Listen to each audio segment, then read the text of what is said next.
So thank you all for coming. I'm delighted to be presenting the policy brief I wrote with Al-Shabaka, which is entitled, Which Jerusalem? Israel's Little Known Master Plans.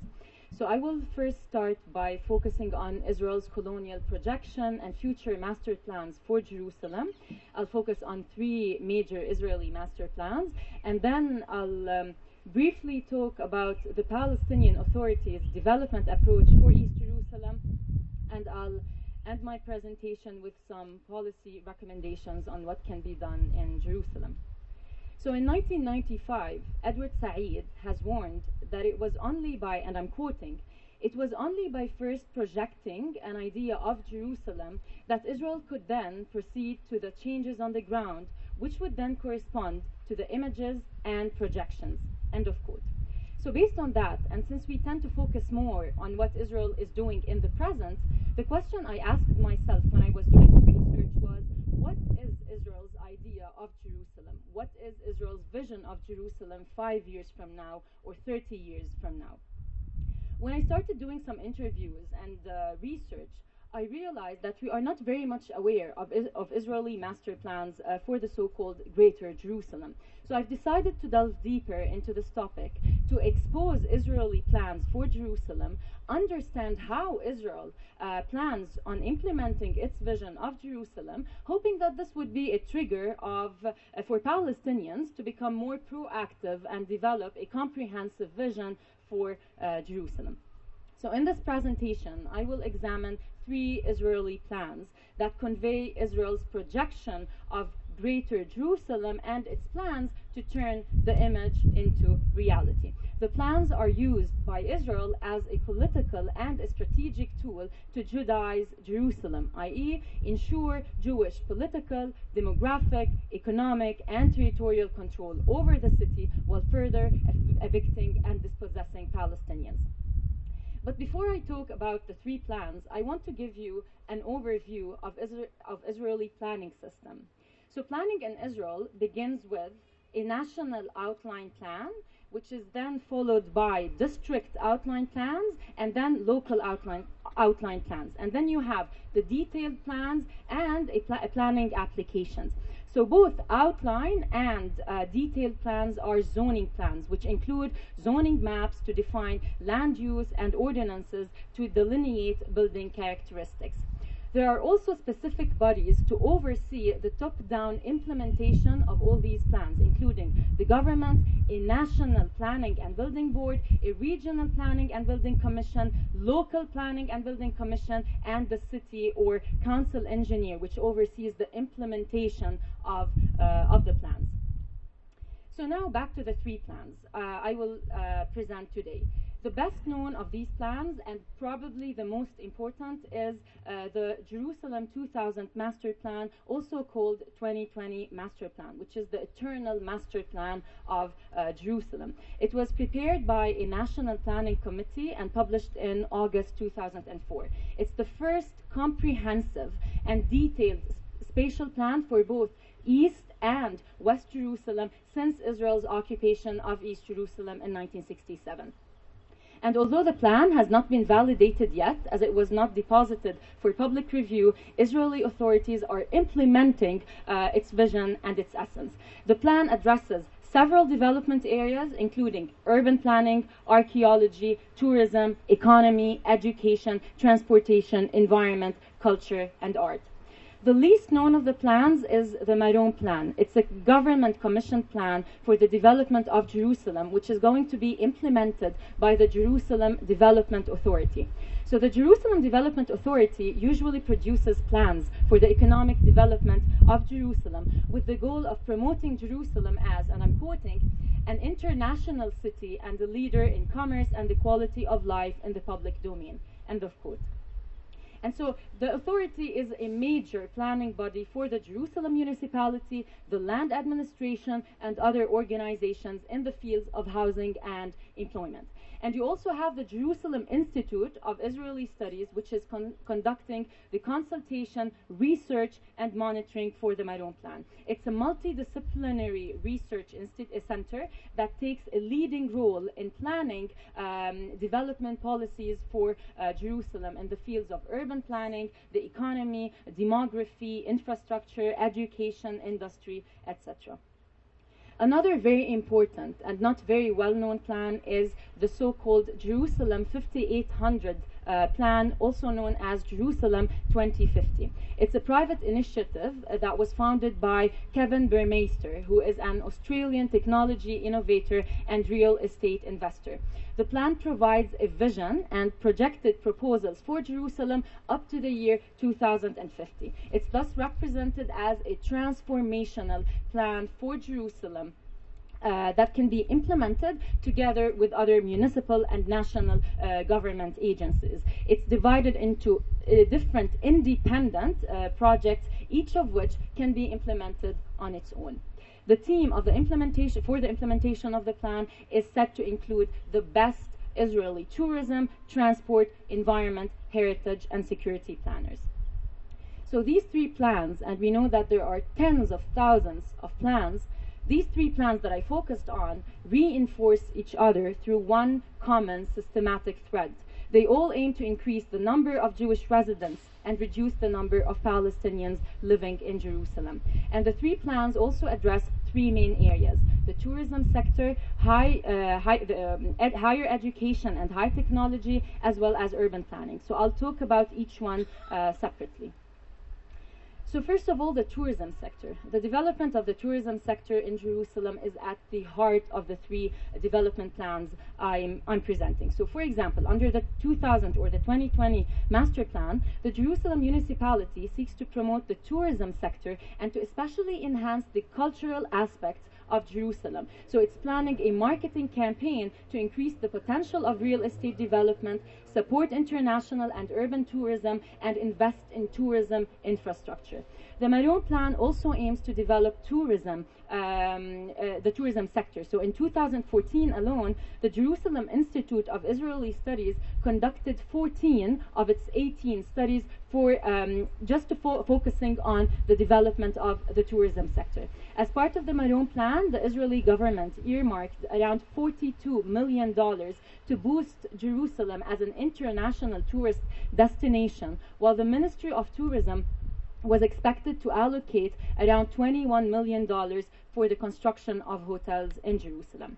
The authority, the Jerusalem Development Authority, also offers specific incentives to entrepreneurs and companies in two main fields. They offer a grant in the amount of 28% for establishing or enlarging hotels in Jerusalem, and a grant to promote international conventions in Jerusalem and organize cultural events to attract tourists, such as the Jerusalem Opera Festival. The Jerusalem 5800 Master Plan also seeks to promote the tourism sector by increasing private sector investment and the construction of hotels, building rooftop gardens and parks, transforming the areas surrounding the old city into hotels while prohibiting the use of vehicles, and constructing high-quality transportation routes. The plan also proposes the construction of an airport in the Horkania Valley between Jerusalem and the Dead Sea to serve 35 million passengers per year. The airport would be connected through access roads and rail to Jerusalem, Ben Gurion Airport, and other city centers. So all these plans to promote the Israeli tourism industry have gone hand in hand with Israeli imposed restrictions on the development of the Palestinian tourism industry.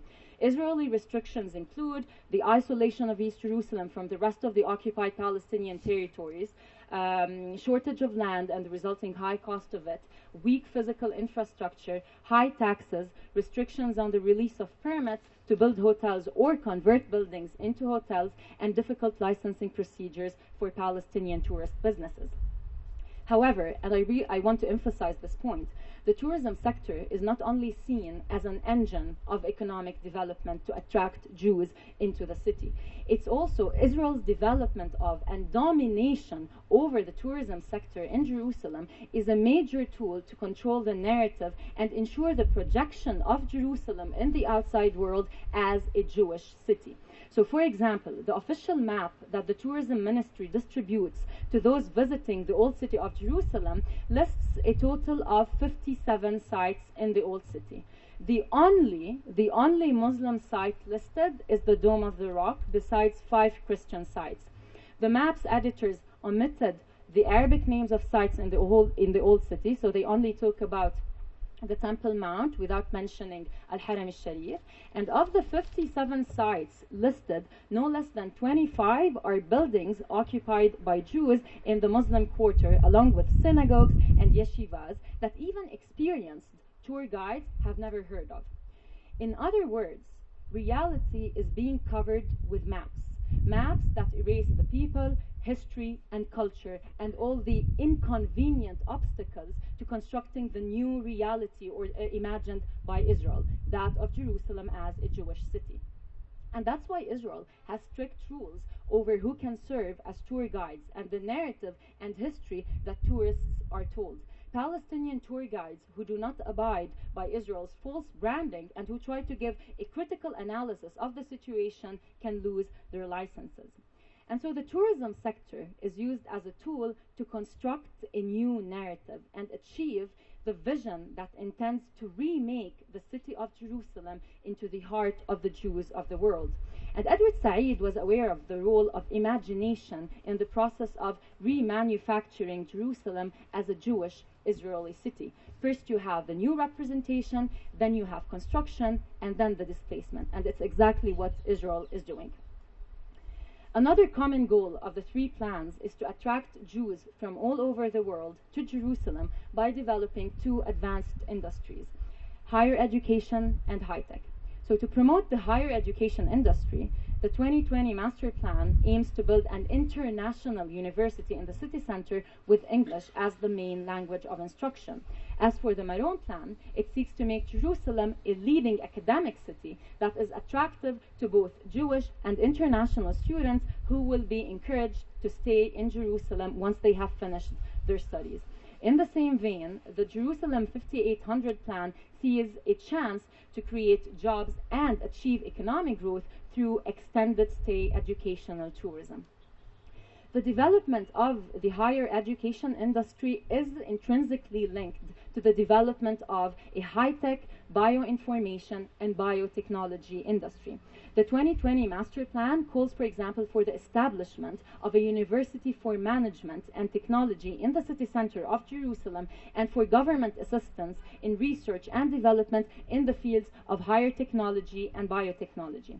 The Maroon Plan also aims at promoting Jerusalem as a center of research and development in the field of biotechnology, and it's within this context that the Jerusalem Development Authority established the Bio-Jerusalem Center to foster clusters of biomed companies in Jerusalem as a potential engine of economic development. And to attract all these companies to Jerusalem, the authority is offering very generous incentives and benefits, such as tax breaks, grants for hiring new workers in Jerusalem, and special grants to companies involved in research and development or in building physical infrastructure in Jerusalem. And while Israel works on creating Jerusalem as a business hub that attracts Jews and offers them employment opportunities, the problems faced in Jerusalem are numerous. They include a squeezed Palestinian business and trade sector, a weakened education sector, a debilitated infrastructure, erosion of the productive capacity of the Palestinian economy, and a very high cost of living. The suffocation of East Jerusalem's potential is reflected in the high unemployment rates, 19% in 2015, and the very high poverty rates, 82% of all Palestinians in East Jerusalem were living below the poverty line in 2014, according to Israeli statistics. In comparison, the poverty rate in Jerusalem as a whole was 40% in the same year. In addition, there's also a growing identity crisis in East Jerusalem, particularly amongst the youth, due to its isolation from the rest of the occupied Palestinian territories, as well as the institutional and leadership vacuum and the loss of hope in the possibility of positive change. So I talked about the tourism sector and the two advanced industries. The last thing I want to talk about concerning the plans is urban planning. So urban planning is a major geopolitical and strategic tool that Israel has used since 1967 to tighten its grip over Jerusalem and constrain the urban expansion of Palestinians as part of its efforts to Judaize the city. Urban planning is at the heart of the 2000 or the 2020 master plan, which views Jerusalem as one urban unit, a metropolitan center, and the capital of Israel. And so one of the main goals of the plan is to maintain a Jewish majority in the city by encouraging Jewish settlements in East Jerusalem and by reducing negative migration. Among other things, the plan also aims to build affordable housing units in some existing Jewish neighborhoods and build new settlements and in new neighborhoods. The plan also plans to connect Israeli settlements in the West Bank geographically, economically, and socially to Jerusalem and Tel Aviv. With respect to Palestinians, the plan recognizes the housing crisis suffered by Palestinians, the inadequate infrastructure in Palestinian neighborhoods, and the dearth of public services. And so it aims to enable the densification and thickening of rural villages and existing urban Palestinian neighborhoods. It also aims to restore the Shafat refugee camp and implement infrastructure projects. However, while on the surface it appears that the plan has an equal interest in Palestinian and Israeli neighborhoods, it's actually very discriminatory. It does not take into account the Palestinian growth rate in East Jerusalem and the accumulated scarcity of housing.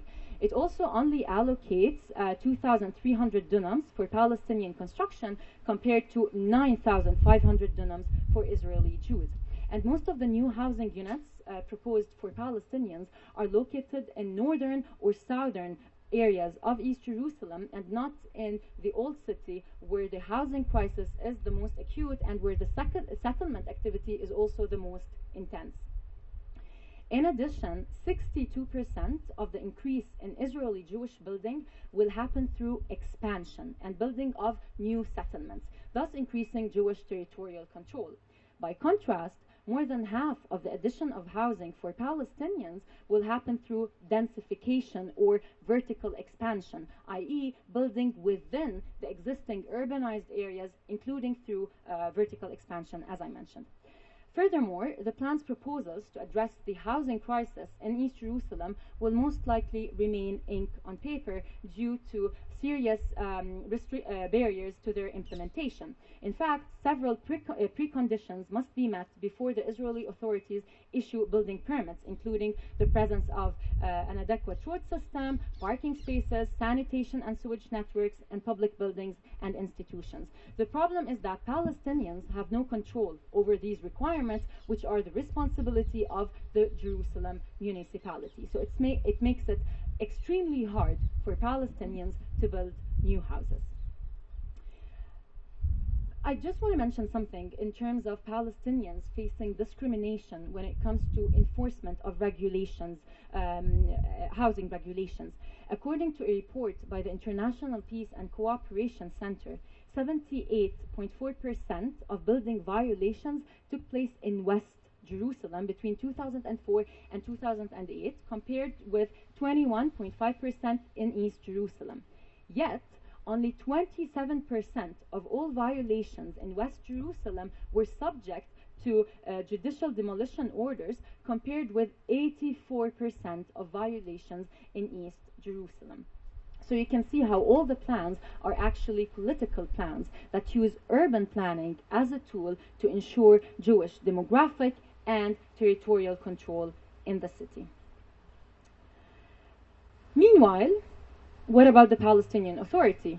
So there's no comprehensive and clear vision for East Jerusalem by the Palestinian Authority.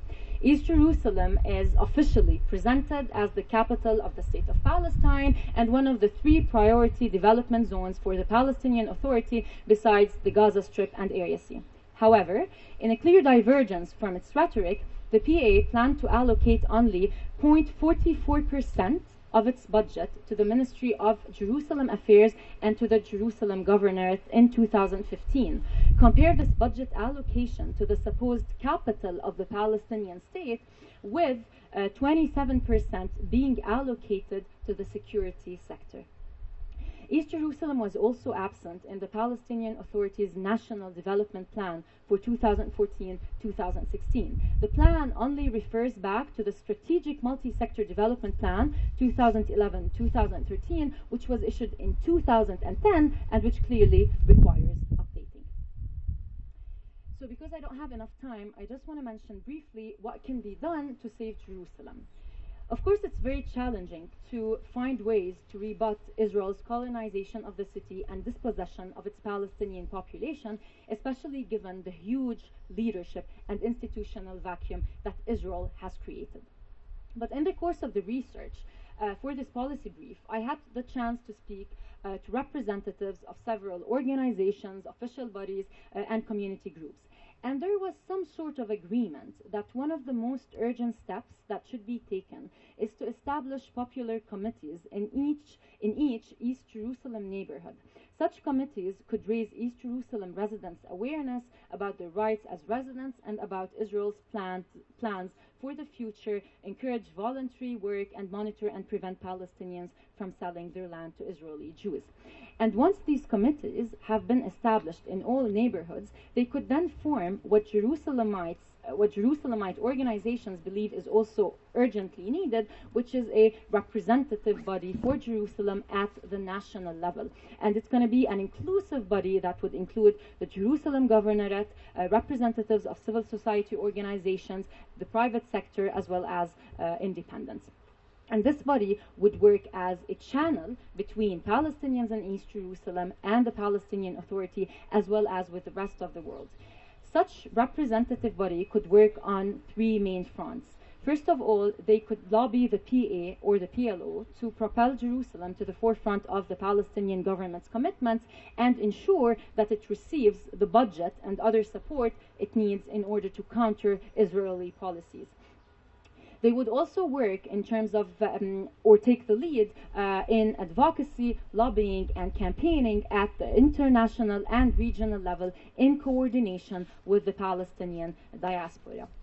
The Organization of Islamic Cooperation could also play a major role in safeguarding Palestinian rights in East Jerusalem, providing direct support as well as lobbying the EU or the UN to provide support and to take measures to stop and reverse Israel's violations. The third front, role of the committees could be to help develop and project a clear vision and operational strategy for Jerusalem. Practical measures should be identified to counter Israel's Judaization policies, enhance the productive capacity of the Palestinian economy in East Jerusalem, and strengthen its links with the economy of the West Bank and the Arab world, promote the tourism sector to support the limited economic development that is possible under occupation, and enhance the educational and health sector, and foster the integration of Palestinians in East Jerusalem into the rest of the occupied Palestinian territories. The development of a coordinated media strategy is also urgently needed to raise Palestinian voices in a challenge to Israel's discursive power and its dehistoricized representation of Jerusalem. And finally, I think it's also vital to create a funding body or a development bank to overcome the lack of funding, which is one of the major issues also faced by Palestinian institutions in East Jerusalem. Thank you.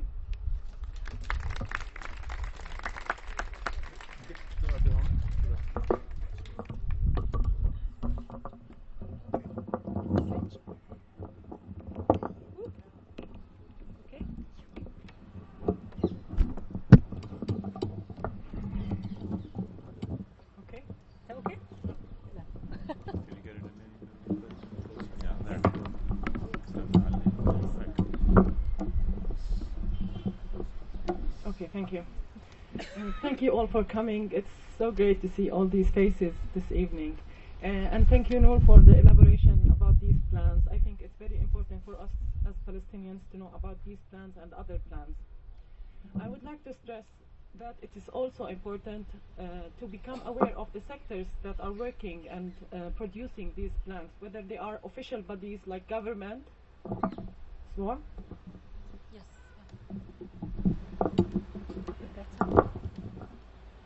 Okay. I would like also, that's better? Yeah? Okay. I would like to stress that it is important to become aware of the bodies, the sectors that are producing these plans, whether they are official like government, municipality like the 2020 plan she mentioned, or semi-official like NGOs, Israeli NGOs like the Jerusalem Institute for Israeli Studies, like the Maron plan, and also private sector like the Australian who worked on the 2050 plan. It is also worth noting that there are other plans like the transport plan and also several plans done by settler groups. All these create a myriad of layers of plans and agencies. I'm sorry, أحكي أكتر. Myriad of plans and agencies which make it increasingly difficult to address them in a coherent manner. What I would like to add are some suggestions on how to begin to tackle such plans collectively. I will start with a theoretical aspect.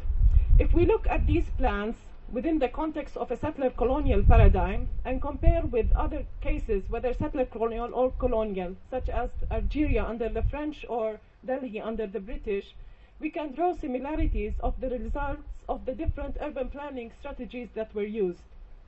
Urban space in these cases was characterized by the development of systems of surveillance, development of infrastructure of segregation, and boundary construction. The issue of enclosure was fundamental in the mentality of the colonizer. And these characteristics can be easily seen in Jerusalem on ground and even in a more advanced framework. Now, in terms of systems of surveillance, we can see this in Jerusalem in two forms. The first is the physical, which is supported by the military, and the second is technological, which is supported by satellite systems that enable geographic information system about any location in Jerusalem, and also a system of network of cameras that can monitor people's movement, especially in the old city of Jerusalem. As for segregation, it was implemented by different strategies such as acquisition of land, regulation and physical construction of settlements, and these are clearly visible in Jerusalem. Boundary construction in Jerusalem it's marked by its polarity in the construction of the separation wall, thus creating spaces of inclusion and spaces of exclusion, and this results in dictating the direction of movement of the indigenous population, and consequently affect the relation between the person and the people and the space, the person and the space, depending on where the person is located in relation to the boundaries which are constructed. Now, this has left behind crowded neighborhoods with spatial, urban, social, and economic problems, experiencing hardship on a daily basis. Now, the aim of the colonizer is not only to control space and people, but it's also about time and the ability to have the power to control time indefinitely. Power can produce time and obstruct others' time. We see this in Jerusalem, especially after the construction of the separation wall, where an Israeli settler can move a long distance in a short period of time using highways, while for a Palestinian, a short distance may need an extended period due to the existence of checkpoints and the separation wall. Now, this is an outcome of strategized planning, and this includes three aspects. Strategic actions, which includes, for example, the 1967 war, ongoing continuous strategies such as building settlements and encouraging settlers to come from abroad, and there are pending strategies such as the dream of building the temple. Now, urban planning is one tool of many others to attempt to fulfill these strategies. The main point that I would like to emphasize as a discussant to what has been elaborated here, that given the complexities of the various plans regarding Jerusalem, and before moving to the stage of proposing alternative planning bodies and gathering support regionally and internationally, I think what is needed is to develop an alternative ethos for planning which addresses the colonial and does not inadvertently reproduce colonial characteristics. This is the first point that I would like to make. Now, Amira has considered planning as a tool of low-intensity war. When we want to talk about the Israeli plans, especially the 2020 plan, which was not officially ratified, yet it is the current reference to planning. It's considered the first comprehensive plan since 1967.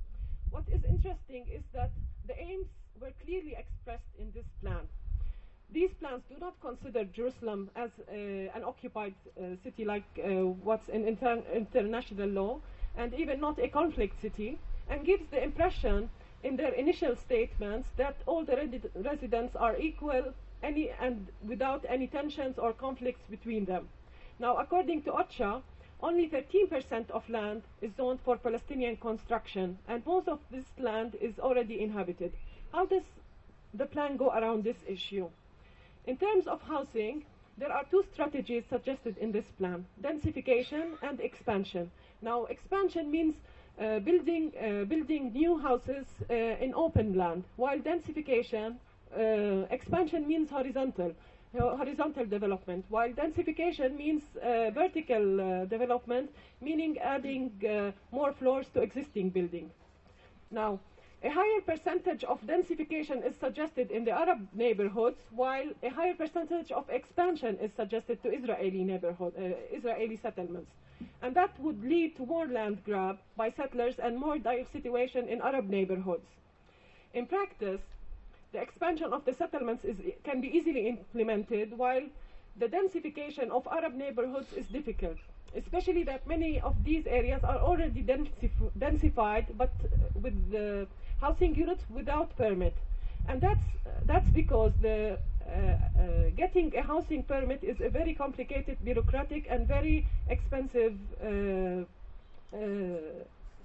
procedure. Sorry, thank you. Thus, densification, rather than being an opportunity to build for Arab houses, it is a threat to actually demolish these houses, especially in the areas which do not have detailed plans that Nur mentioned a while ago. Thus, by 2020, there would be more than 100,000 people who shall need housing units, and when the municipality only issues around 100 to 150 building permits per year, then this number is expected to increase. The plan is founded on the policy that the Palestinian population will diminish, and therefore it does not take into account Palestinian needs and services. In fact, it calls for the reduction of percentage of Palestinians from 40% to 30%. Now, one can conclude that these are intentionally designed to produce a high attrition rate of collective existence of Palestinians, while at the same time enlarging settler colonial existence on the same place. Now, as for the plan 5800, which, as Nur mentioned, that it is done by an Australian, done by the private sector, it appeals to terms such as creating a global Jerusalem to absorb tourists and postgraduates to students to stay in the city. It would seem to be a response to regional competition for tourists and economic hubs such as Dubai and Istanbul, with its own airport just outside Jericho. In such a plan, it does not at all address the development needs of Palestinians in Jerusalem, but rather looks at a modernization strategy with high buildings of hotels to attract 12 million tourists every year, even in areas such as Wadi al-Jawz and around the old city of Jerusalem. Now, the pretext of natural growth that has been used to build new settlements like Pisgat Ze'ev, A, B, C, or Ba'ali Adumim, which was expanded on adjacent hilltops, now is replaced with new terms such as globalization or modernization or high-tech. These could be used to implement the same attrition strategies, particularly that the geographical area of the Plan 5800 also includes Ramallah, Bethlehem, and Jericho. Now, it would seem that this dynamic shall produce further cantonization, but now on a localized level. The contrast here is that these same plans not only curtail any current and future development needs of Palestinians collectively, but limit their aspirations to job seeking. Now, as Palestinians, what are the approaches that we could work on? Now, some people say it's important to think about working within the system. Some reject to deal with Israeli plans, and others comply with what is offered with these plans. And I would like to conclude by saying that three aspects which I think are important. The first is to make use of the settler colonial paradigm to develop an ethos which capitalizes on previous colonized experiences.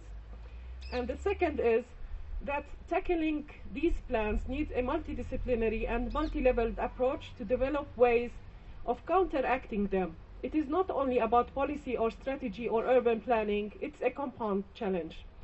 And the third aspect is, consequently, this ethos needs to articulate several aspects, like the roles of knowledge, of power, of technology, the roles of strategic and urban planning and the concept of sovereignty, and also the roles of demography, social, cultural aspects. Thank you.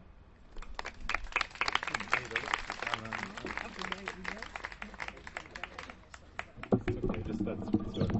Yeah, I think Okay. I'll shout. You're like me, you've got to shout your Yeah. voice. You're- Good evening. Thank you very much, Mandy. After such informative and detailed and accurate presentations about planning, I should only take my 5 minutes, but I'll opt for my 10. So I want to try and put this into the context, into the broader context, which has been mentioned, in fact, in various parts of Noor's and Maha's presentations. But anyhow, this is my reading of the issue, and perhaps we can focus a little bit more at the end on what we can do or what Palestinians in Jerusalem can do. No doubt, yeah. There's no doubt that no, it's all just I'll get close to the mic. There's no doubt that from what we've heard and from what we know and from what we see on the ground in Jerusalem and in the West Bank and throughout the territory of Palestine, Israel, that Israeli planning, physical planning, is, to coin Vladimir Lenin, paraphrase him, the highest stage of settler colonialism. I don't think we could find such a well-organized, legally grounded, efficiently implemented system, and it's not just a process, it's a whole system, than that is practiced in Israel. This entails a comprehensive vision on the part of Israeli planners, from the north in Nahura to the south in Eilat, and from Netanya to the Dead Sea.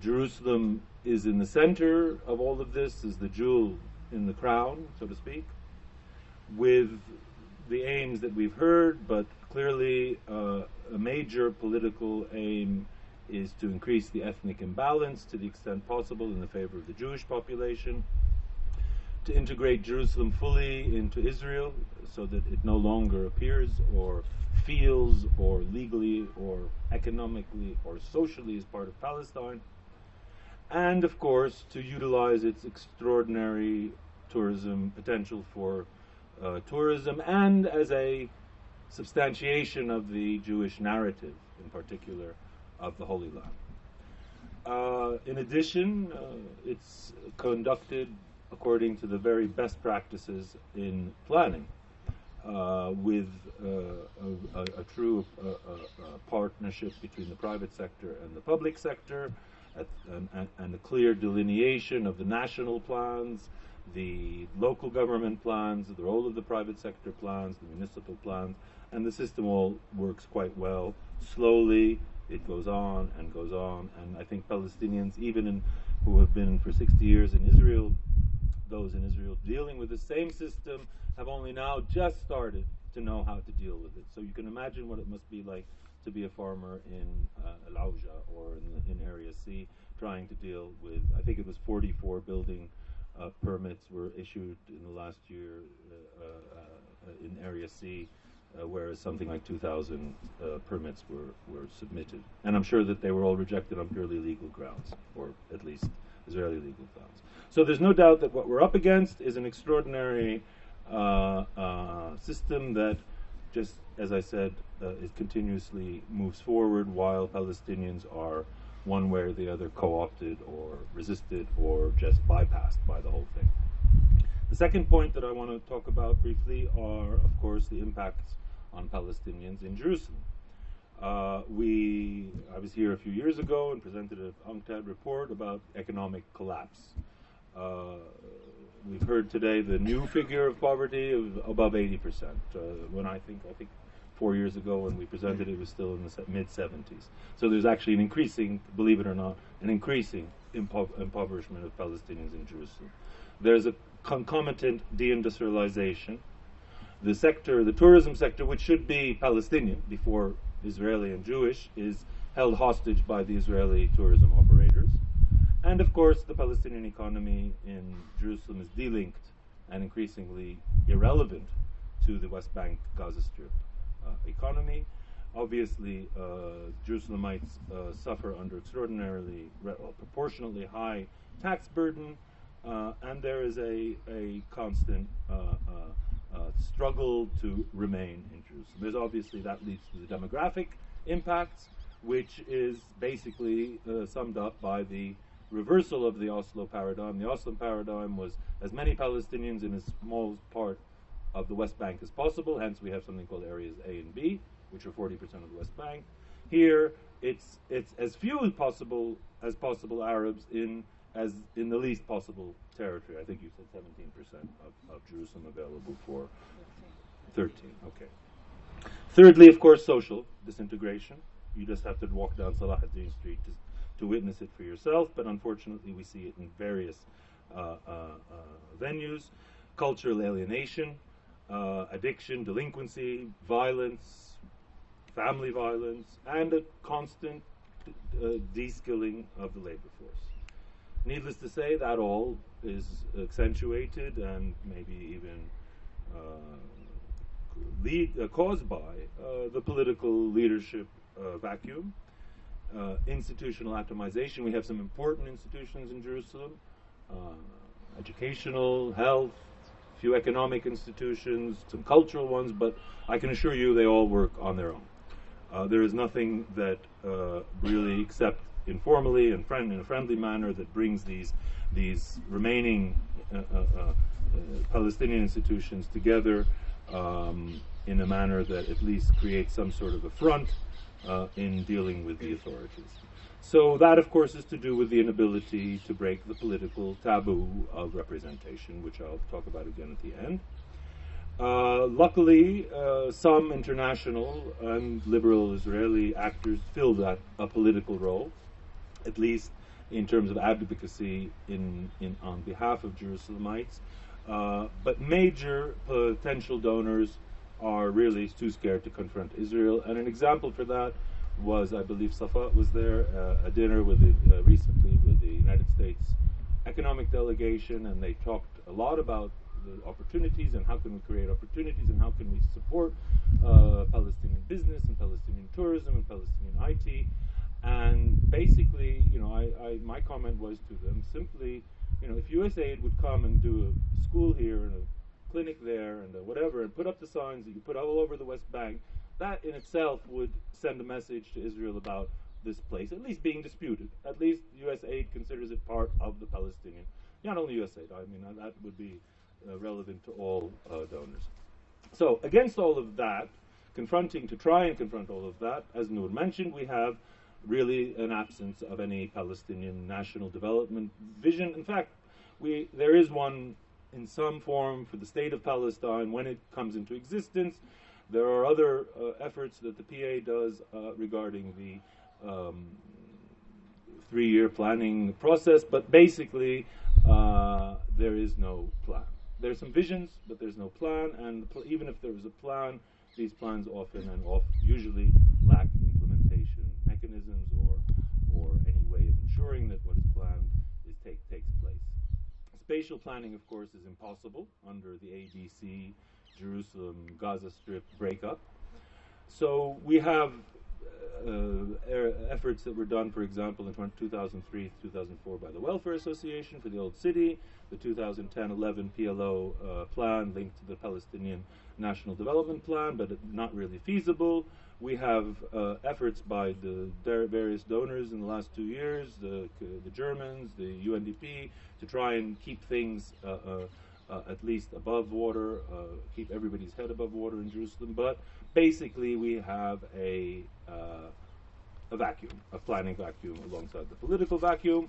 Why? There are various reasons for this that one could venture. There's a certain abandonment, I believe, politically speaking, of any Palestinian expectation that they can change this balance of power. There's a very defensive political and diplomatic posture for those diplomats in the audience. Take note. And there are some practical, perhaps I think, unexpected and unintended consequences of the, effective of Ramallah having effectively become the capital of the state of Palestine. So these are accumulating, and with time we're seeing the impacts politically on the Palestinians in Jerusalem. What can we do? I'm very wary of making recommendations where there's really nobody to address them to. I mean, I'm addressing them to you and to ourselves.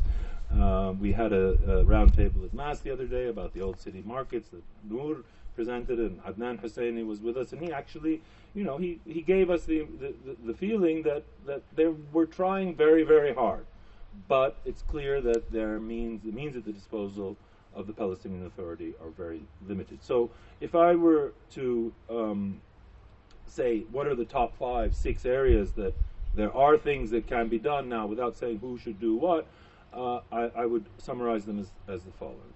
Firstly, we need to confront openly, above the table, in a collaborative way among Palestinians, the question of the local governance taboo. So we need some move on that front. We need to find a way for this situation of taxation without representation, so to speak, to be reversed.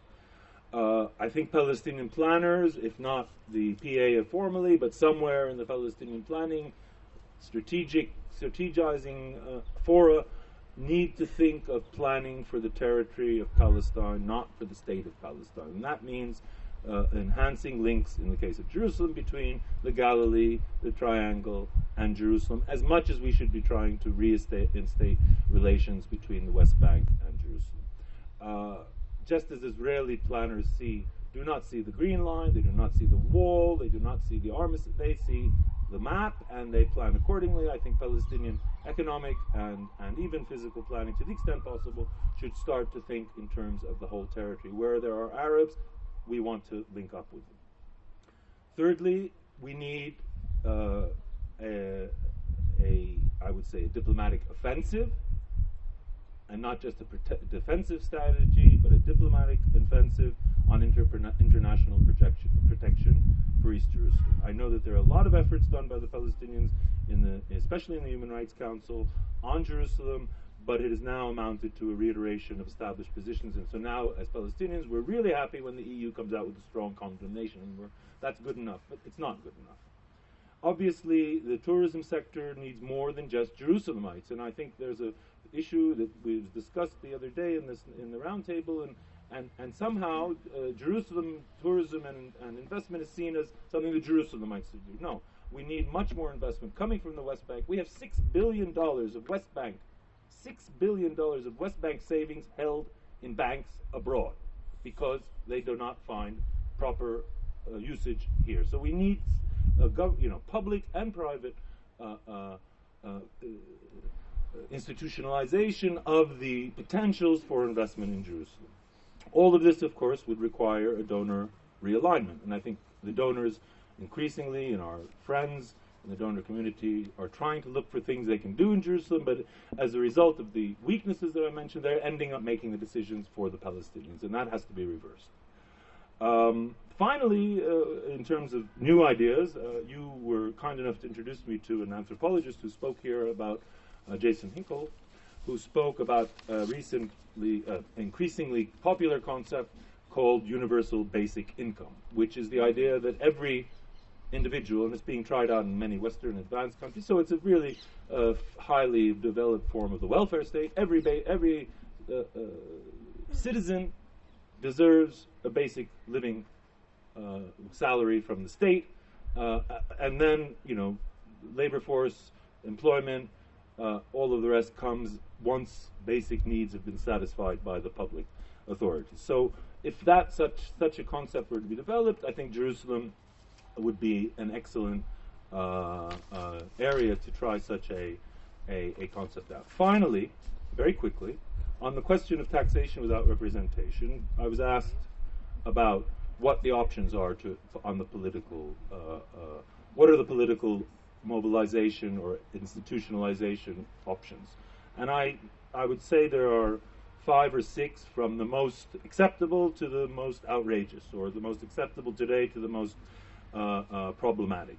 Obviously, one is to just leave things as they are and let the PLO try and handle what it can, and the PA try and handle what it can on behalf of Jerusalemites, but I think that's not an option, to be honest. It's not serving any purpose. It's not delivering results, except very minimal alleviation of very specific problems. Building permits here, pay for a lawyer there, help a family get treatment in maqasid, etc. The next level of possible organization is what was mentioned by Nur and others, is local committees. Well, maybe it wasn't mentioned as local committees, but this is one form. We see these in times of crisis. During the most recent upheaval, local committees were somehow providing basic services, or not services, basic, at least organization to some of the local communities in East Jerusalem that were besieged. A more feasible form of local representation would be some sort of sectoral working group, sectoral coalitions. Culture is one area, culture and art. Social welfare, there's a lot of NGOs providing, and institutions providing social welfare. The economy, of course, both private sector and some of the representative institutions. In the area of housing, in the area of taxation, one could conceive of a set of working groups that would not only try and come up with joint solutions, but possibly even represent needs to the authorities in place, be they Palestinian or not. The next, and now these are sort of within the realm of the politically possible today, but let's take it a couple steps further. Municipal participation. So that's a decision which I won't, try to tell you what I don't really know what is the right decision, but it's clearly something that's worth discussing again.